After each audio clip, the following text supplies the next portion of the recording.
C'est une rencontre d'évaluation du processus de paix et de pacification de la partie est de la République démocratique du Congo, théâtre d'affrontement entre l'armée congolaise et les rebelles du M23, appuyés par l'armée rwandaise. Au menu de la rencontre entre le président de la République, Félix-Antoine Tshisekedi Tshilombo, et son homologue angolais João Lourenço, passer au peigne fin les différentes étapes franchies dans la recherche d'une paix durable sous les auspices du facilitateur désigné par l'Union africaine et l'EAC dans la crise sécuritaire entre la RDC et le Rwanda, parrain de la rébellion du M23. Après l'accueil à l'aéroport, avec tous les honneurs habituels, le président de la République, Félix-Antoine Tshisekedi Tshilombo, s'est rendu au palais présidentiel de la Cidade Alta où l'attendait son homologue João Lourenço.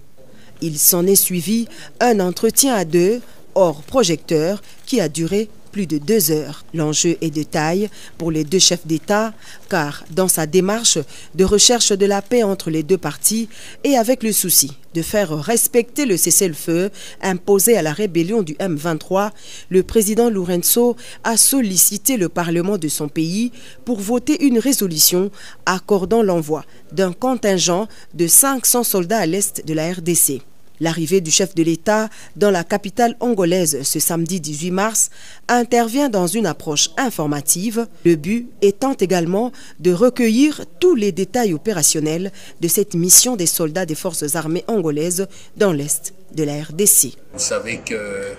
non seulement le processus de désengagement, de cessez-le-feu qui a été décidé par l'Union africaine, acceptée aussi par la communauté internationale, est en souffrance. En fait, l'Angola a un mandat renforcé de faire en sorte que les plans de paix Luanda-Nairobi,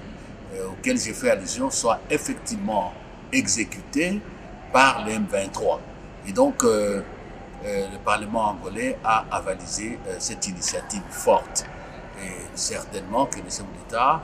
devait en parler. Et je suis très certain qu'en tant que médiateur, le président Lourenço a le même type de contact avec d'autres chefs d'État concernés.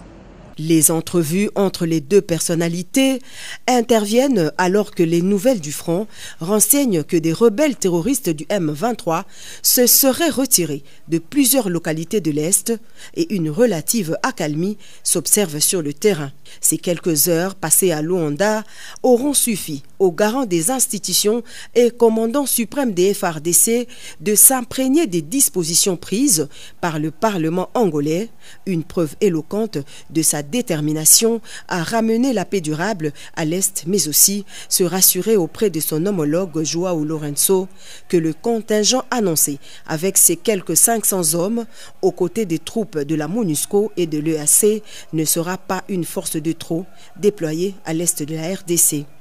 Un souhait qui rencontre les attentes des nombreux Congolais résidant à Luanda venus manifester leur soutien inconditionnel au chef de l'État.